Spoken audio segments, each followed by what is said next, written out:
నమస్కారం రైతన్నలు. మిర్చి పంట వేయాలంటే ముందుగా పొలాన్ని బాగా దున్నాలి. మట్టి మెత్తగా, గాలి సరిగ్గా చేరేలా ఉండాలి.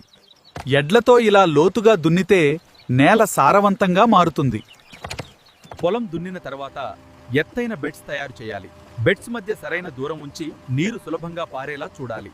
తరువాత సేంద్రియ ఎరువులు వేసి మట్టిని బాగా కలపాలి. ఇలా చేస్తే పంట ఆరోగ్యంగా పెరుగుతుంది. రైతన్ను మిర్చి నాటడానికి నర్సరీ ట్రేలో మంచి మట్టిని నింపాలి. ప్రతి గుళికలో 1 లేదా 2 విత్తనాలు వెయ్యాలి. తర్వాత స్వల్పంగా మట్టితో కప్పి నీరు చల్లాలి. సాధారణంగా 5 నుండి 7 రోజుల్లో మొలకలు వస్తాయి.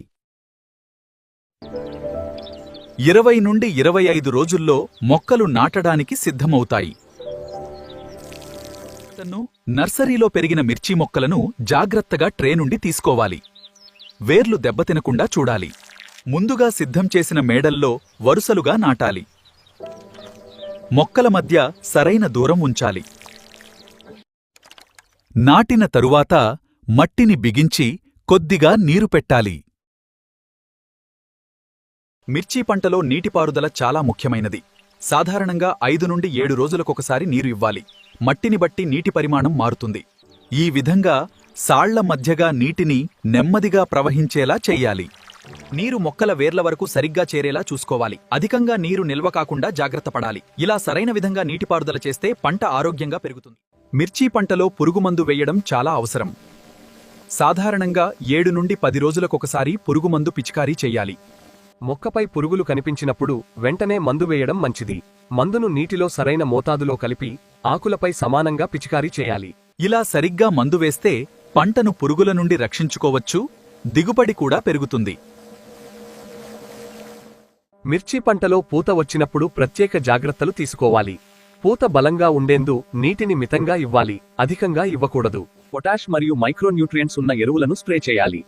పూత ఊడిపోకుండా ఉండేందుకు ప్లానోఫిక్స్ వంటి గ్రోత్ రెగ్యులేటర్ తక్కువ మోతాదులో వాడాలి. పురుగులు కనిపిస్తే వెంటనే సరైన మందు పిచికారీ చేయాలి. ఇలా జాగ్రత్తగా చూసుకుంటే పూత గట్టిగా ఉండి మంచి దిగుబడి ఇస్తుంది. మనం వేసిన పంటకి సాధారణంగా 45 నుండి 60 రోజులలో కాయలు వస్తాయి. కాయలు పూర్తిగా ఎదిగినప్పుడు వాటిని జాగ్రత్తగా కోయాలి. చేతితో లేదా కత్తి సహాయంతో నెమ్మదిగా కోసి మొక్కకు హాని కలగకుండా చూడాలి. కాయలను సున్నితంగా సేకరించి సంచిలో పెట్టాలి. ఇలా చేస్తే మంచి దిగుబడి మరియు నాణ్యత వస్తాయి. పంట కోసిన తర్వాత మిరపకాయలను బాగా ఆరబెట్టడం చాలా ముఖ్యం. సూర్యరశ్మిలో సమంగా పరచి 4 నుండి 7 రోజుల వరకు ఆరబెట్టాలి. మధ్య మధ్యలో తిప్పుతూ సమంగా ఎండేలా చూడాలి. పూర్తిగా ఎండిన తర్వాత వాటిని శుభ్రంగా సేకరించి సంచుల్లో నిల్వ చేయాలి. వర్షం వచ్చినప్పుడు మిరపకాయలను వెంటనే కప్పి రక్షించాలి.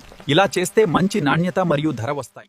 రైతులు ఎంతో కష్టపడి పంటలు పండించి మార్కెట్కి తీసుకొస్తున్నారు. కానీ ఆ పంటలకు సరైన గిట్టుబాటు ధర దొరకడం లేదు.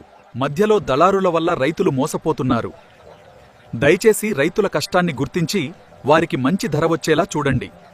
రైతు బాగుంటేనే మనం అందరం బాగుంటాం. మా వీడియో మీకు నచ్చితే ఒక లైక్ చేయండి. మా ఛానల్ను సబ్స్క్రైబ్ చేయండి.